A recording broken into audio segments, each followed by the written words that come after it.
Palma. Oh, man. pass. That's unfair, and Palma 7 points in the game. To Del Fuentes. Oh, wow. Delgado takes the shot and knocks it down. Maloya is open. 3-pointer. Oh my goodness! Face a jumper by Robin Celis. Caballero has time. He just posterized Miles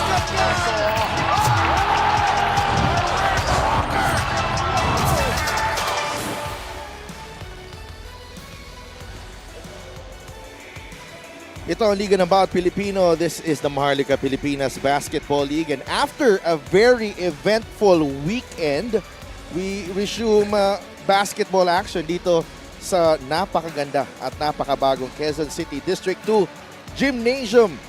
Dito sa Quezon City, John Uduba and the rest of the Abra Weavers trying to sustain this winning streak a few days removed after that huge victory against San Juan. Ito naman si Jacob Galicia and Tropang Pasig are also trying to extend their winning streak, but they have a tough task at hand as they take on the league-leading Solid North Weavers. Cebu, makakalaban nila yung Bacolod, trying to keep their play-in hopes alive. Ang main game natin, Quezon City, takes on Binyan Tatak Gel at 8 p.m.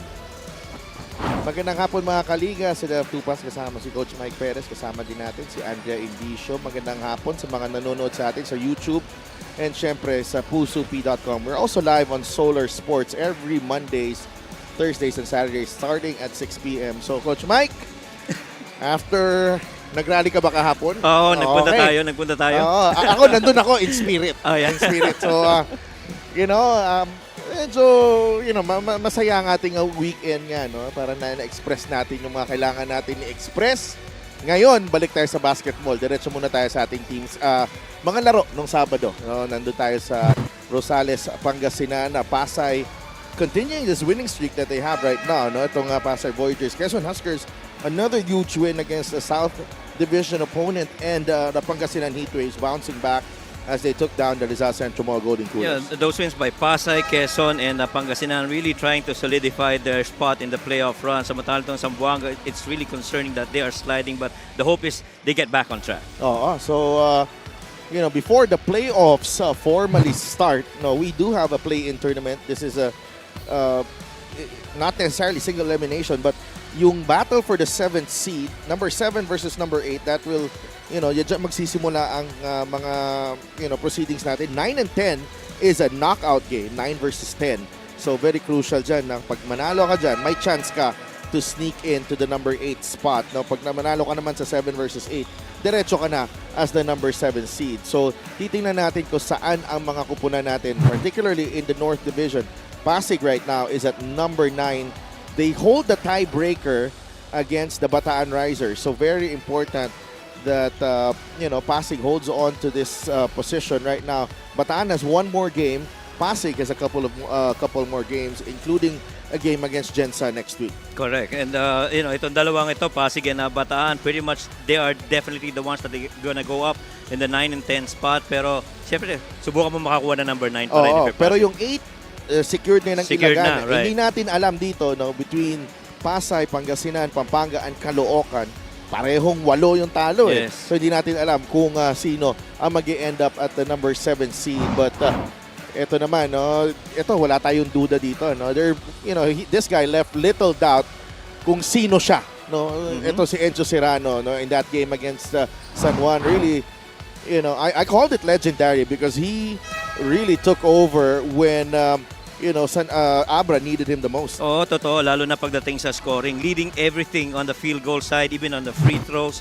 He led with 7 of 8 free throw shooting. 23 of these points coming in the second half. Impressive 3 assists as well. Really just overall really good game from the birthday boy in that match for Enzo Serrano. Enzo Serrano, magandang, laging maganda ang nilalaro ni Enzo Serrano at lagi siyang panalo in big games on his birthday. Para naman sa kabilang side, we do have another player of the week.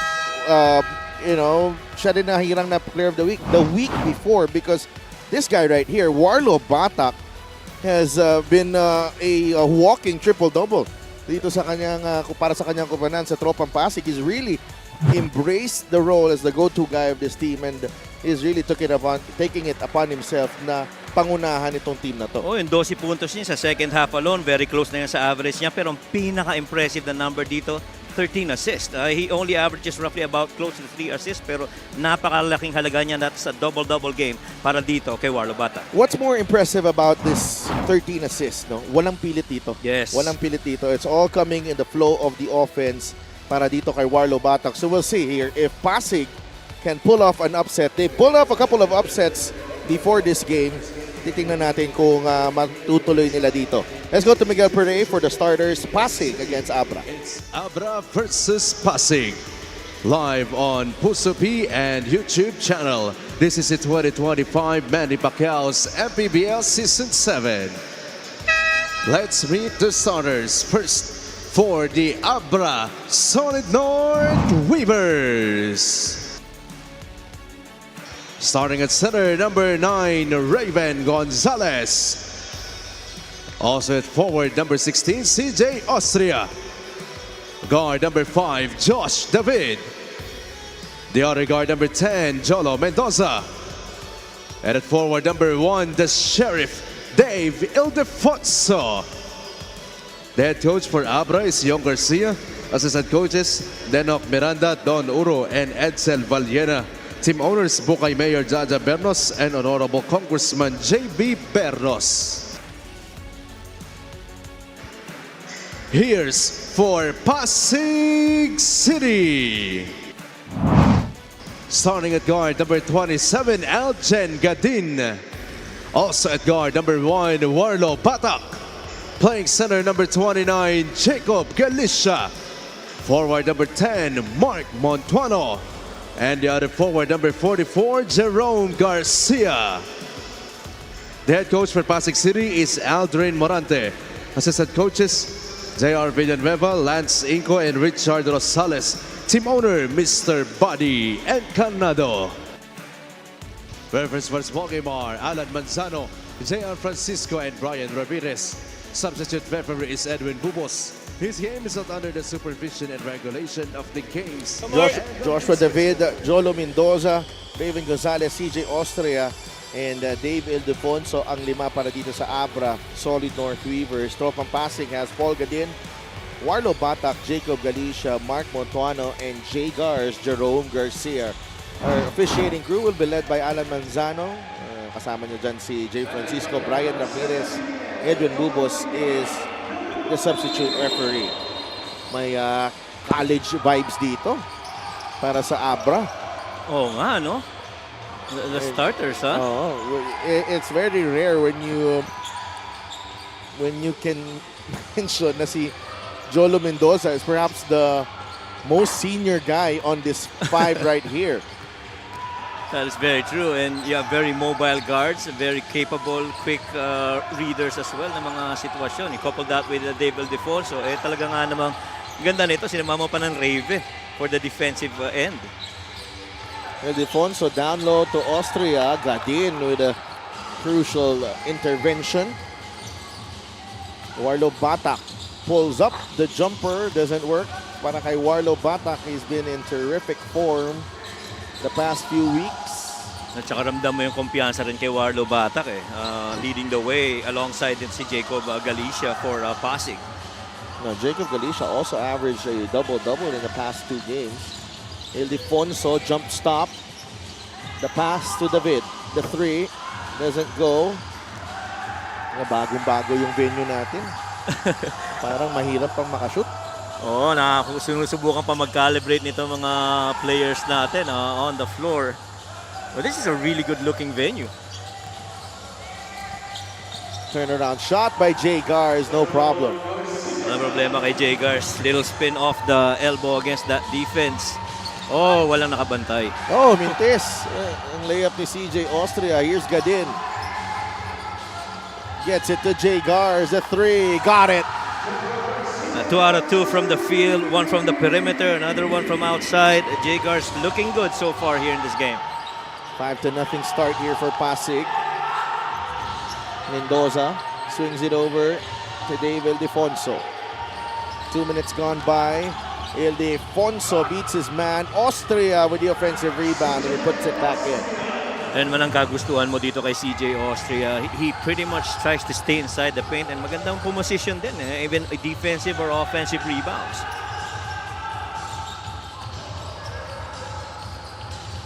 Garcia spins. Could not get the roll. Rebounded Jolo Mendoza ahead to Ildefonso. Waits for Jolo. Mendoza for 3. Got it. Just like that. Abra ties the game at 5 apiece. You can leave Jolo right there on the outside. And lalo na naka-drop pa yung nakadepensa sa kanya sa tres. And if you do that, talagang titirahan ka niya. Si Mark. Montuano, the drop to Galicia. He gets the basket, was the foul. Ano nagugustuhan mo dito kay Mark tsaka kay Galicia? Ang ganda ng combination, no? Playing alongside each other. Talagang kapang-kapanan nila. This drive right here by Mark pretty much understood na may parating na depensa kaya naman binigay na niya kay Galicia on that drive. Well, Gonzalez got beat off the dribble by Montuano there. Pretty much that first step creating that positional advantage downhill para kay Mark Montuano. 7-5 is the count. Galicia unable to complete the 3-point play. And nandun yata yung problema sa laro niya so far. Yung kanya free throw shooting, he's missed a lot of them in the last few games. Yeah, totoo yan, pretty much. Kasi yung last game niya, he was 2 out of 6 from the line. And kung titingnan mo yung shooting sa field, okay naman. It's just the free throw that he's really got to work on. David is fouled on the way to the cup. Joshua David. That's the first free throw to drop. UAAP champion Joshua David. And I say that because the UAAP wars have started already. Oh, yes. Free throw of the game is brought to you by Extreme Appliances, ang subok at kompletong appliance brand ng Pilipinas. And the college basketball wars have already started. And speaking of Abra, itong kombinasyon talaga ni CJ David at saka ni Joshua David rather, and CJ Austria talagang napakaganda naman para dito sa Abra. Good drive. Now Jay Gars muscling his way through. 7 quick points para kay Garcia. Ano to? Yung Pasig, they play unconscious right now. I'm seeing a lot of there's no second guessing on what they're trying to do, especially on the offensive end. But on the other hand, Gonzalez ties the game with a short stab. And somehow you get the feeling na itong Pasig, ang approach nila dito sa where they are right now is that, no, we're already on this spot. Let's just keep on going, and we've been doing really good. In the meantime, CJ Austria on that drive. Marlo Barak came in late. Jacob Galicia, sinabayan pa itong si CJ Austria. Fast break of the game is brought to you by Extreme X-Pop Personal Karaoke Speaker. Everyday karaoke. The ball got deflected out of the hands of Mark. And then tried his best at Jacob Galicia to try and spin off of it. 11-9. Abra in the lead. No good on the bonus. Dave Ildefonso misses the stick back. Oh, pretty close. Para mag-minti si Dave doon. Gadin. Now with Jacob. Jay Gars. 10 seconds to work with. 5.5 minutes remaining in the first period. Oh, Montuano gets the bounce. Mukhang magandang pakiramdam dito ng Pasig. Oh, si Mark Montuano, isa na yan sa maganda mga tinira sa labas ng mga previous games nila. And he pretty much given the chance. He's gonna take that. Won't shy away from it. David inside. Good defense by Gadin. Lost it to Raven. The drop pass to CJ Austria for 2. Bangklase rin talaga yung mapasahan nitong Abra Weavers. Even the interior, you see the big man trying to find the smaller guys cutting inside. Gadin on the cut. Batak has plenty of time. Galicia wide open. Oh boy, this Pasig team. Ang hirap nilang, they're a handful defensively. At saka matindi doon, may intensity yung depensa on that last set, and still they were able to find the least guarded guy catching the defense late. Short on the 3, David. Batak. Nakabuelo si Warlo Batak. He is fouled by the Sheriff, Dave Ildefonso. Hindi mo talaga mapapansin itong si Warlo Batak.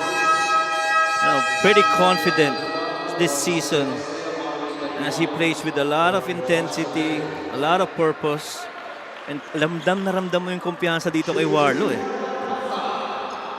Marvin Taiwan is in the game. He starts most games for Abra. Yes.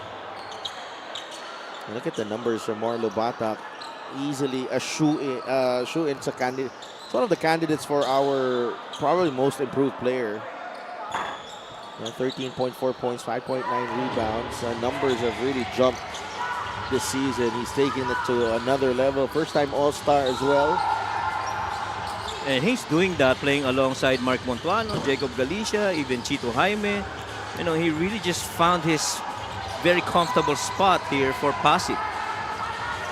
And they've won some, they've had some really nice wins this season. Yes. Garcia launches. That's a foul on Montuano. I think they've had some really impressive wins. I can count that Ilagan win coming back from 17 points down in the third quarter. That was a big win. Against Mindoro. LGR is the official outfitter of the MPBL. Maraming salamat sa LGR. And then the win against Bataan, led by Chito Jaime, who's still nursing an injury. They are waiting for him to come back. And now they're doing it without Robbie Manalang, who's been out injured. Yeah, actually maganda yung panimula nila this season. They were 2-0 to start, pero a series of really higher tier teams, they got along middle of their games. Kaya kahit pa paano pumapalag itong Pasig pagdating sa mga games na yun. Tama ka doon, yung 3-point win over Bataan. That was the memorable one for these Pasig guys. Here's Gadin, 5 seconds on the shot clock. Galicia, ball knocked away by Raven. That's tough. Shot clock violation. It's one of the best shot blockers in the league in Raven Gonzalez.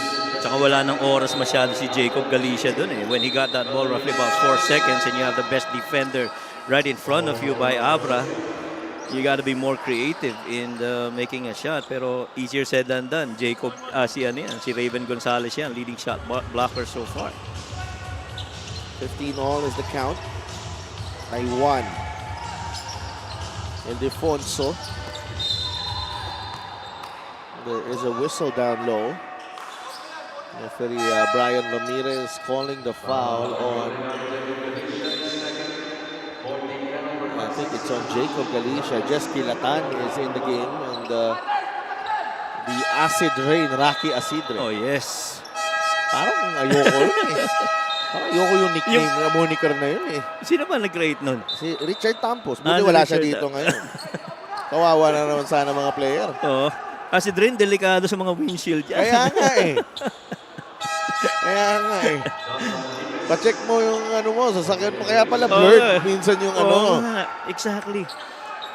Pwede palang maging clear yun ha. Coach ha, pag walang acid rain ha. Kailangan mapacheck ko na nga yan. Ako rin. Sinasabihan na ako ni Christian Wanson eh. Lalo na yung pauwi namin galing nga Pangasinan. Grabe yung ulan. Well, those were really good games we had in Pangasinan. We're tied at 15. Josa Nimes has also entered the ball game. Josa Nimes is plays the 3 when he was still in college. Actually, ngayon dito, 4 yata siya. Oo, mukhang 4 nga talaga nilalaro niya. But that's a very serviceable 4, lalo na in finding open teammates. Nimes to Kilatan. Corpus, pass is a bit weak there. Oh, you cannot afford na mga ganun pasa against Abra because they're very good at getting in the passing lanes, getting deflections and steals. And they play with a lot of intensity pagdating sa depensa. So far, 15-15 ang score natin. At tied tayo. Pasig doing a good job. Hindi pa nakakascore si David Ildefonso, by the way. Oo, out of 3 yan from the field. 15 all. Montuano with a forceful drive. The former Abra Weaver, Mark Montuano. Oo nga, no? From last season. Marvin Taiwan with a 3. It breaks the deadlock, 18-15. Marvin Taiwan. Alam mo, anong nararating nito ni Marvin Taiwan is pretty much as we talk about Encho and Dave. Marvin has, given his significant contributions for the Weavers.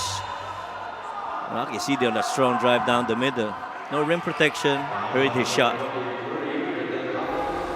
3-point shot is brought to the Extreme One-Stop Shop Appliances. Naiiwan doon si Marvin Taiwan. Pretty much occupied doon si Kilatan against that position by Batino right on the nail. And you can't leave Marvin Taiwan on that spot. So there's one thing na talagang na-elevate ni Marvin Taiwan, in my opinion, yung 3-point shooting. Ang dami mga games, including that game against, was that Nueva Ecija? Talagang he really took over. And I felt that game, he really showed na, he's come prepared this season for the Abra Weavers. Encho Serrano, corner 3, won't go. Felix Corpus with the rebound. Here comes Corpus. The bounce pass to Montuano with a left-handed scoop. You like na nakita rin ni Mark Montuano yung open spot na yun.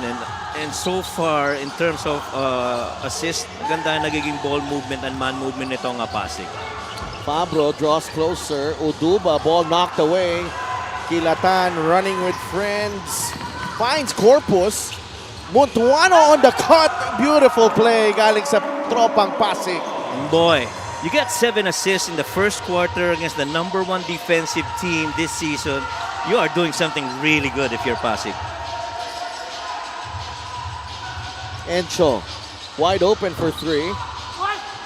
Well, Uduba able to secure the rebound. Corpus mistimed his jump. Doon talaga kailangang trumabaho ng gusto itong mga big man ng Pasig because itong Abra pretty much one of the leaders, or if not the #1 team when it comes to rebounds. But tropang Pasig more than holding their own here against the top team in the North. The top team in the MPBL, the Abra Solid North Weavers. And tropang Pasig brandishing their own beautiful brand of basketball here sa ating first quarter. Abra staying in step pero lamang ng bahagya itong tropang Pasig at the end of 1. At nagpapatuloy ang magandang collaboration ng mga guards and the big men nila at just going to open spots, and again, just beautiful basketball so far being played by Pasig.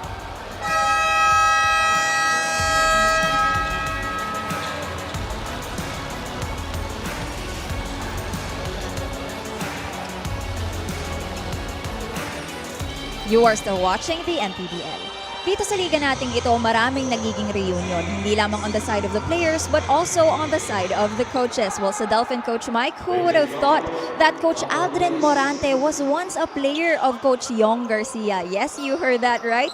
Kwento nga sa akin ni Coach Aldrin Morante, back in 2006, in a league called Mikaa, he played under Spring Parañaque, kung saan ang head coach nga raw nila noon ay si Coach Yong. And you know who was his teammate back then? It was Mark Yee. Si Coach Aldrin nga raw ang lumapit noon kay Coach Yong to play in the said team, at balita naman sa akin ni Coach Yong, MVP niya raw noon itong si Coach Aldrin. Coach Aldrin became his player for 4 years, pero ito, disclaimer sa akin ni Coach Yong, Andrea, 4 years ahead yan sa akin si Coach Aldrin ha, mas maaga lang talaga akong nag-coach. Si Dolphin Coach Mike. That's an interesting story right there. I would have been, that was a surprise to me kasi it would have been the other way around if you think about it. Pero yun nga, no, si Coach Aldrin pa pala yung naging naging player. Oo nga. And nakita ko naman ang abilidad nitong si Coach Aldrin. Oh, nice block by Kilatan. Batino, look at Pasig. Yeah, they're battling And it out. Abra battle it out. That's a foul on Batino. Guards, bigs, lahat to. Nasa Yeah, loob gang ng rebounding. Si Mark Montuano hindi pa nagpapahinga to. Correct. He started and he's played all the 10 minutes of the first quarter, and even now here, the second. Iba rin talaga if former team mo yung mga kalaban mo. Kondisyon. At saka may extra motivation rin syempre yan. And when you talk about motivation, this is one thing that's really driving the Pasig team right now, including tong win streak nila. Montuano nasa corner. The three, short. Corpus grabs the rebound. Nimes fading away and he puts it in. Kumpiyansa kung kumpiyansa ang pag-uusapan niya na nakikita natin so far dito sa Pasig. And these guys are playing with a lot of purpose right now. Hang time move by Encho Serrano. There is a whistle gaining against Encho Serrano. So far, it's the hustle really of Pasig that's bringing this game to the Abra Weavers. Absolutely. Taas ng energy, ganda ng body language, you know, the cuts, very intense. It also shows you that if you know, even against Abra, as long as you come up with the right energy and oh, look at that move! Felix Corpus.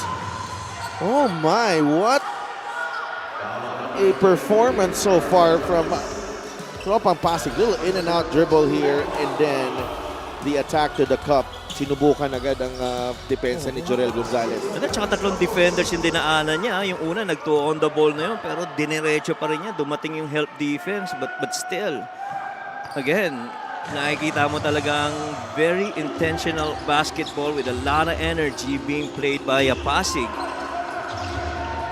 And I think si Coach Aldrin, yan na rin lang ang hihingi niya dito sa team nila. A lot of effort, but Marvin Taiwan knocks down that three. They need some baskets that could deflate ang moral nitong Tropang Pasig. So far, it's Marvin Taiwan providing that. 5 straight points para kay Marvin Taiwan. He's got 8 off the bench. A little 5-point run here for the Abra Weavers. A 3 by Marvin and points of turnover after that steal. Oh no, steal again. 10 points now para kay Marvin Taiwan off the bench. Kilatan unable to get it across. Naagawan pa siya on that trap by the Abra Weavers. Well, 7 quick ones right here for the Abra Weavers off that steal. That pickup by Marvin Taiwan for that layup finish. Fast break of the game is brought to you by Extreme X Play on the go speaker. Take your music anywhere.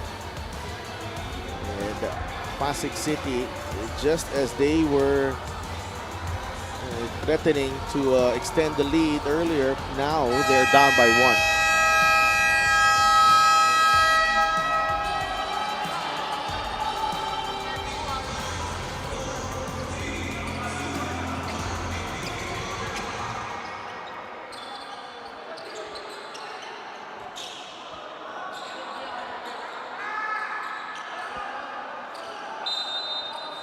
Pressure here from Abra.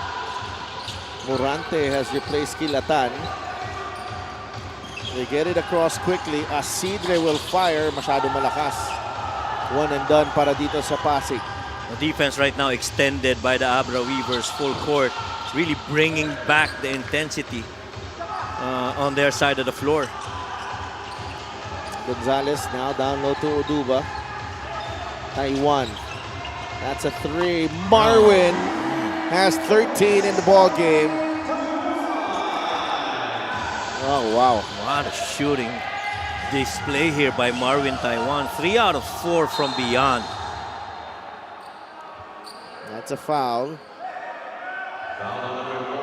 And one thing about Marvin Taiwan, sa mga, yung mga close games, yung mga 3-point shots na ganito, it really, you know, gives them that really good momentum for the Abra Weavers. We saw that in Nueva Ecija, di ba? Actually, ang kaibahan sa tira ni Marvin Taiwan, game changer siya. Correct. Game changer sa mga tira ni Marvin Taiwan. But Josa Nimes knocks down the 3. Stemming the tide here for kahit papano para dito sa Tropang Pasig. Abra already over the limit. Taiwan swings it over to Lee. A 3. Oh, wow. A shooting display right now from the outside by the Abra Weavers. They get a stop and then they score. The homegrown players of Abra here, 2 of them, Gonzalez and Lee, are on the floor. Well, kung ikaw naman ang Pasig, you still like where you are. You're down only 4. You really just gonna continue with that momentum and those field goal makes. Takbo yung Abra dito. Oduba all alone for 2. You get a mobile big man at number 4 with John Oduba. That should be advantage to the Abra Weavers as his matchup with Josan Nimes. Konting pagod na rin to si Mark Montuano.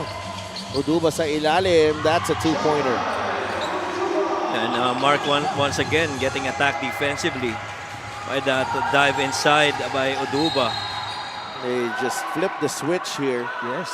Itong Abra. And if you notice the players on the floor, 2 of their leading scorers are not on the floor even. Itong Abra. Yes, pretty much. And then, you know, it really starts with a defensive end just like this one. And when you get a big that runs the 94 feet on the floor, talagang i-reward mo siya. And John Oduba has been perfect in finding the open seams in the defense of the Pasig team right now. So, si Mark, wala pang palitan nga to, no? Oo. It looks like Jacob Galicia will come in. Montuano knocks down the free throw. He's played so far close to 14 minutes. Ay, Pat and Daphne there. Si Pat, syempre yung ating official photographer dito. Na MPBL. Warlo Batak, lane violation. Papahinga na finally si Mark Montuano. And look at the 5 on the floor here for Pasig. Batak and Corpus. I don't know who's the 3 or 4 guy. Looks like it's Warlo Batak. Mukha nga Sobrang ganun. liit ng lineup na to. Very small lineup. We're gonna try and get them through speed. But if the conversions are really good, that's tough. In a quarter where they were down by 7, all of a sudden, Abra up by 10.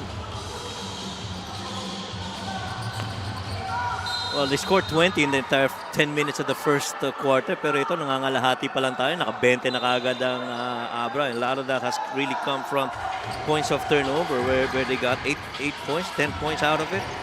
Pero wala pa nakukuha itong Pasig. Here's Gadin, 10 seconds to work with. Galicia is open. Corpus will fire. Abra securing the rebound through Simon Camacho.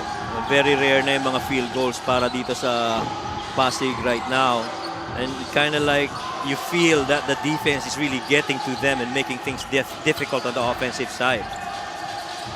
Gadin needs to get it across. Galicia. It's off to Warlo Batak. Look at Batak and Oduba fight for the loose ball. Bola na mananatili sa Pasig. And very evident yung activity sa depensa nitong Abra Weavers. I felt they already got the defense beat that time, pero ang ganda ng recovery nitong Abra Weavers. It still remained a 3-on-3 situation on that drive by Warlo Bata. No open lanes, no easy shots. Each shot's gonna be challenged. Here's Corpus. The fadeaway. That's a hold. Yeah, whistle going against Jacob Galicia. I think that's his third. Number 3 on Galicia. And Montuano has to be brought back in. And really just No other big man there. no other big man. Lumiit na nga sila. Talagang small ball na to lalabas para sa Pasig. And the guys on the guard spot really got to extend their defense, helping out on the rebounds as well para dito sa Pasig. Raven Gonzalez, down low to Camacho, natapik ni Batak. Corpus leading the break. Warlo, Gadin for 3. In and out, rebound, Gonzalez. Will Keenly. Inantay si Raven. Oy, pass was a bit behind. Corpus will lay it in. Well, even in that situation, si Duff, nakita mo, advantage na si Corpus pero 30 puti pa rin yung nakahabol kay Corpus down the lane in that transition. And they really have taken defense to the next level here. You see this quick outlet. Corpus trying to beat the defense, which he successfully did. But again, those 3 white shirts really defending the entire length of the floor. 8-point game. Lamang ang Abra. Will be right back.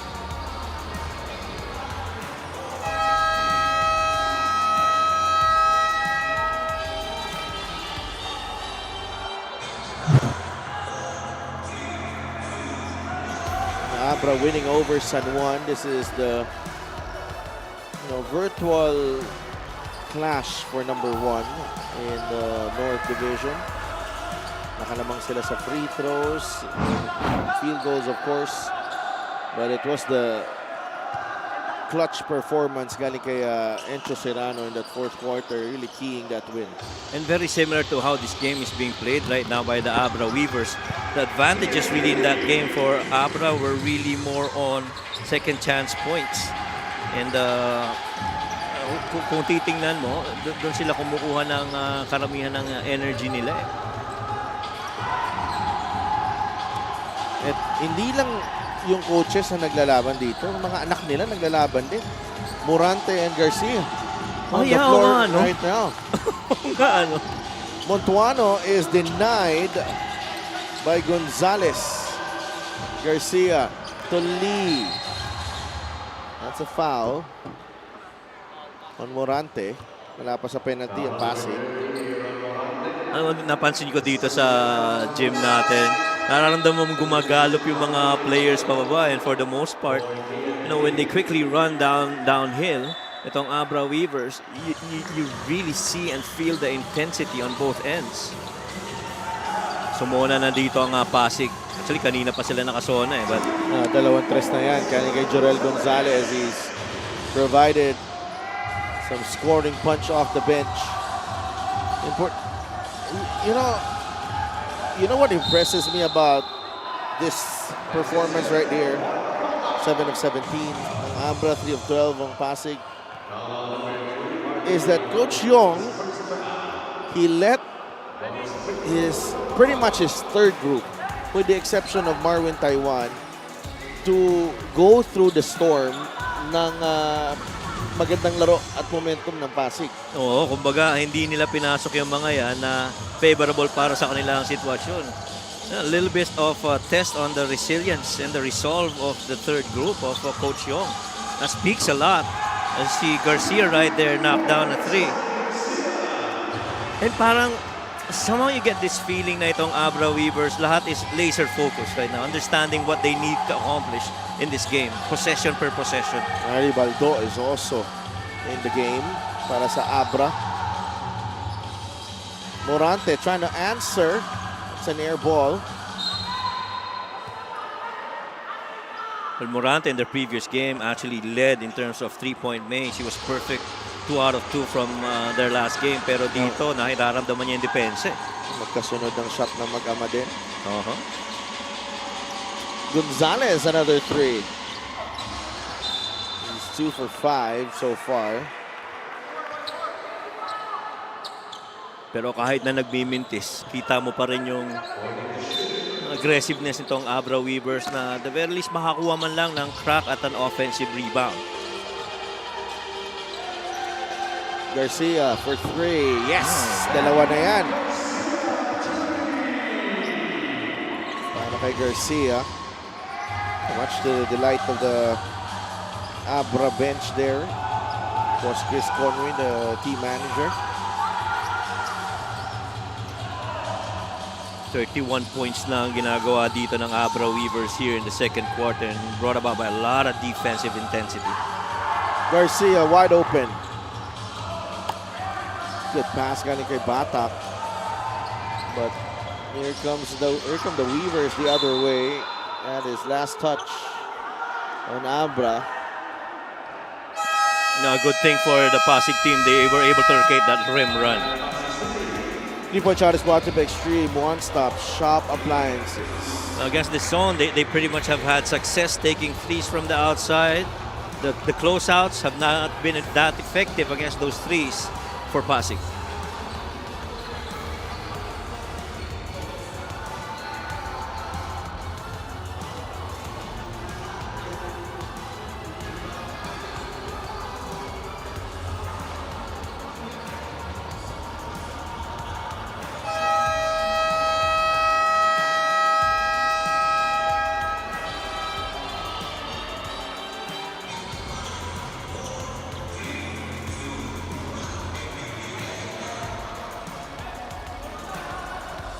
Jerome Garcia, whose father is also in the venue. Ang daming father and son ngayon. Whose father is also in the venue, actually working as well. Si Kuya Jack nandun sa ubiban natin. One of our graphics guys. Nakangiti na si Kuya Jack sa Obiban. Malamang may pagkain sila doon sa ubiban. Malamang. Kape. Simon Camacho, first time you're seeing him, I think, on the game. Yeah, I think he's been there for a while. Yeah, okay, yeah, he's played for 5 minutes. Ng family ni Jay Gars. Yun cute. Buti walang pasok today. Oo nga. Nakanood. Kinabahan nga ako Akala ko mapopostpone na naman Oo nga. Kaya pala kanina si Jay Gars, busy sa mga sideline runs kasama yung mga anak niya. Mga chikiting. Oo. Pagkakataon Inano ko sabi ko, mamimiss ko yung chance na pumunta sa Quezon City para mag-check ng mga flood control project dito. Mag-i-inspect sana ako Marami ka bang na-audit? Meron ba? Kailangan kong mag-report sa ICI. General Gonzalez, kanina pa to, 3-3 na. He's got 9 in the ball game. Warlo Batak took an extra step. That will do it. And Abra just exploding here in the second quarter. They were down by 7, but they are going into halftime with a 19-point lead. A 26-point turnaround for the Abra Solid North Weavers, led by their playmaker, Marwin Taiwan, who's got 13 points, including 10 in the quarter. Yeah, Marwin Taiwan coming off the bench and also has a couple of rebounds and a couple of assists. Just really good overall contribution by Marwin Taiwan, finding open teammates and his teammates also finding him. Those threes have been crucial, especially in the start of the second for the Abra Weavers.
Wala ako masabi, what a gift of God. Talagang God is good talaga all the time pag nag-class ka sa Kanya. Ginawa ko lang yung best ko and minotivate ko yung sarili ko. Yun nga, sabi ko, baka swerte ako today, birthday ko. I-enjoy lang namin, i-celebrate namin kasi yun nga, number 1 na kami. Malaking tulong to para sa amin na makuha yung championship kasi home court advantage kami. Wala kaming kikilalanin na kalaban. Lahat ng kalaban namin, isa lang yung tingin namin, mahina o malakas. Isa lang yung lalaruin namin, yun know? Maraming salamat, Encho. On behalf of your MPBL family, happy big birthday to you.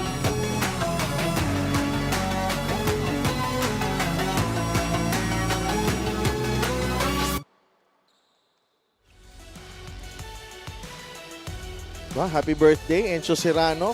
All smiles, and we're so glad that he was able to celebrate it with friends and family, including his former coach there, Gov Dennis Delta Pineda. And so far, so good para sa Abra Solid North Weavers. Not the first unit though.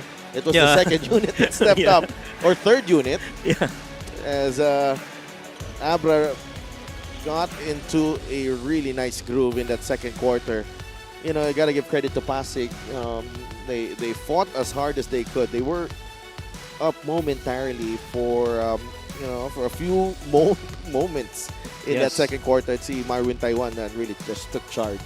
Yeah, very much. Pag tinignan mo yung bench points, we talked about it. You mentioned na hindi yung starters. No, that's 39-12 when it comes to bench point scoring. And then the made threes, especially those points of turnovers, have really been clearly an advantage for the Abra Weavers, mostly on the second quarter. Pasig did really good in the first quarter, pero start of the second, talagang tumaas yung intensity sa depensa and even the full length of the floor activity on both ends para dito sa Abra Weavers. Encho Serrano right on cue, puts it in, extends the lead to 21. Let's go to Andrea. Encho Serrano just recently celebrated his birthday with his family and loved ones. One thing he learned from his former coach, Coach Gov Delta Pineda, na ang birthday, that's one of the biggest blessings you could ever have in a year. Make sure you cherish and celebrate it. Speaking of blessings, kwento nga ni Encho, ever since he came into the MPBL, he's been beyond blessed to play in such top-ranked teams. Kung noon daw may Balti siya, ngayon naman may Dave.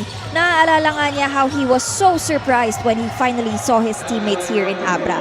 Mahilig daw pala sa surprises si Kong JB Bernos. On the first day of practice, wala daw silang idea kung sino-sino. Nagkagulatan na lang of how heavy and loaded ang kupunan nila. Si Dolphin Coach Mike. That's a nice surprise, always. No?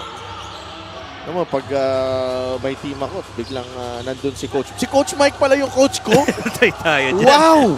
Oh my gulay. I will also be blown away. And then, si Andrea ang team manager or ano. Pwede. Powerhouse. Sokmed? Pwede, no? Si Habi, isa rin, player din. Ganyan. Di ba? Mabibigla din ako. I will also be pleasantly surprised. Oo naman. Sabi ko, mamahal ng TF ng mga to Paano nakuha to? Magtataka din ako. May budget. May budget yung team. May pag budget ganun. yung team. Yun naman ang mahalaga. Dapat may budget. Dapat may budget. No, really, that thing about mukhang nakarinig ka. May mga, kala ko may... first basket ni David Defonso. It looks like Abra is slowly but surely pulling away here now. Pero pinaka-heaviest na minutes para dito sa Abra Weavers. Na-mention mo na nga kanina, no? Yung mga third group halos ang nandun. Pero the one that they retained coming out of the starters, really, Gonzalez, Raven has played almost close to 13 minutes in that first half. As Dave right now trying to be more active in scoring para dito sa Weavers. David Defonso, 4 points here in the second half alone. 3 rebounds and 3 assists for the for the MVP frontrunner. Gadins, that's Corpus rather, who is fouled. The fast break of the game is brought to you by Extreme Cool Air Conditioners and Extreme Magpalamig free installation for split-type air conditioners. Ang pangalawa at pangatlong beses na natin nakitaan na medyo weak yung mga pasa nitong Pasig team. And katulad na na-mention natin kanina, Abra Weavers always getting in those passing lanes. And so your passes really have to be very sharp. And kung gano'n ang mangyayari, mas mabilis nilang nare-recover yung mga deflections and to turn it into a fast break opportunity. That's 10 points now para kay Corpus. Taiwan gets it to Ildefonso for 3. And Dave Ildefonso, he can put points on the board quick. And ngayon, may 7 puntos na siya at 27 na ang lamang ng Abra. Nakaagaw pa dito ang Solid North Weavers. Serrano. That's a goal 10 on Corpus. And that pressure really continues for the Abra Weavers. And patuloy na nagiging mataas ang intensity para dito sa Abra.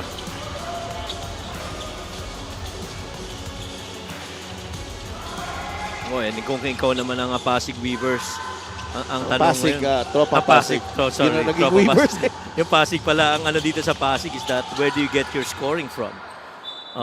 Lumamig na yung kamay ng mga ibang naka-score sa kanila kanina.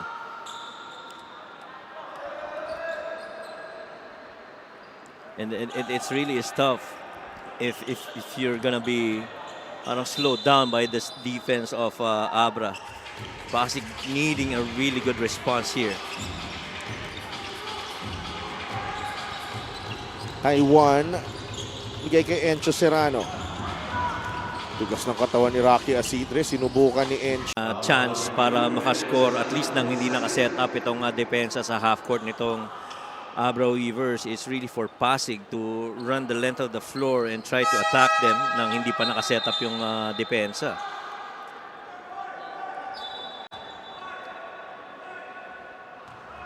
And the Weavers right now continue to trail.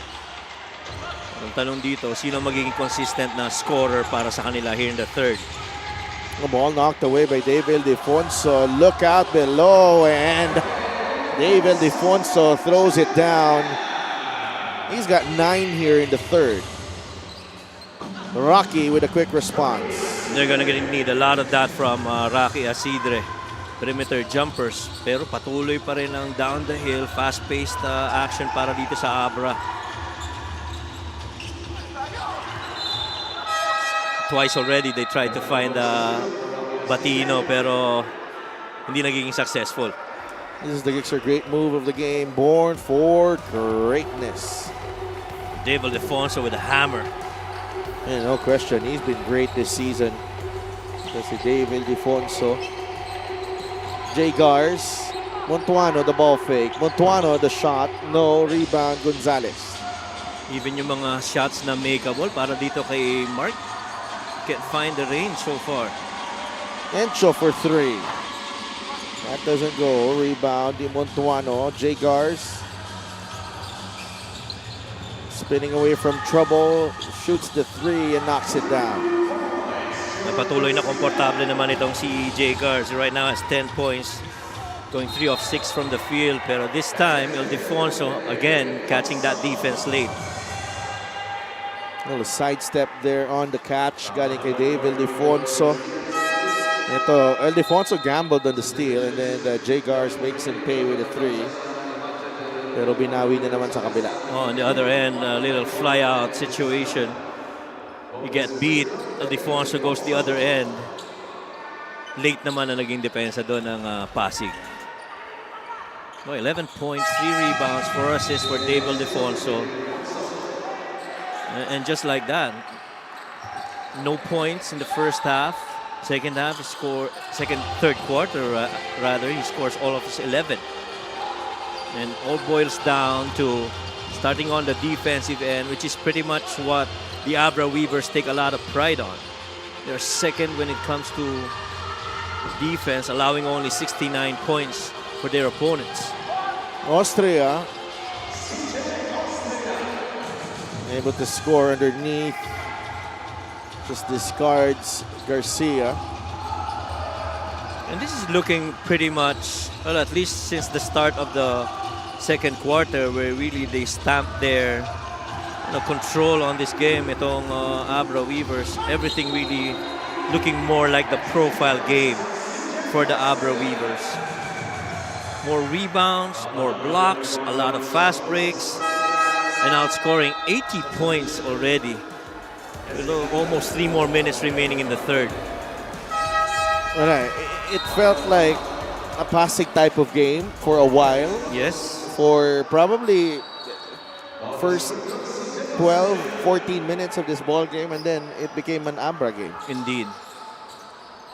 After yung 2 minutes of the second quarter na nag-experiment ng konti, I'd like to think na nag-experiment ng konti si Coach Yong, and then telling those guys to, ramp up the intensity. That's where things really started falling more for the Weavers. And again, nagsimula sa intensity, nag-rub off sa defense, and then it resulted 2 points the other end. At the same time, pahirapan makascore itong Pasig. Pasig gets it back. Garcia. Nice pass inside. Montuano with the layup. Mark Montuano alongside Jay Gars, pretty much yung dalawang players para dito sa Pasig na consistent pagdating sa scoring. 10 apiece para dito kay Montuano and Garcia. Mendoza with 8 seconds. Camacho with a push shot. He banks it in for 2. Help defense a little bit late right there. Pero kung titingnan mo yung tira ni Simon Camacho, hindi mo rin alam kung jumper na o papasok pa sa loob. Right there, little push shot. Garcia runs it to Camacho. I feel Jacob Galicia's gotta be a little bit tired right now. Ang daming beses na niyang sinil off yung big man niya, pero he's not gotten those touches. There is, I don't think that is, he's done a big, malaking effort yung ginagawa niya doon, but usually he's very, very effective dito sa may, right around the elbow or the free throw line area. Yes. Kaya kanina yung isang ginawa niya, pahirapan rin talaga sa kanya. Free throw the games brought to you by Shriv Appliances sa subok at kompleto appliances brand ng Pilipinas. Camacho and Garcia actually nag-abot to sa Adamson. Nag-abot ba yan? Yeah, I think so. Jolo looking for Oduba. Good defense. Look at Montuano dive for that loose ball. That might just be one of the really good stops by Pasig na nakita natin so far. This is it for Pasig. They are undermanned, as we mentioned. Ilang laro na silang kakaunti lang yung players nila. I think Robbie Manalang sa kagustuhan niya makabalik has struggled with the injury again. Here's Galicia. Fouled by Camacho. That time nakatanggap siya ng bola. Yes. And indeed. Tsaka mas maganda yung yung pwesto, mas angat ng konti kaysa dun sa lubog na lubog yung pagkakasil niya. Tsaka hindi ganun ka matindi ang ball pressure sa taas. Kaya that's right. Nakababa ang bola. Jacob Galicia now has to make his free throws here. At saka isa pang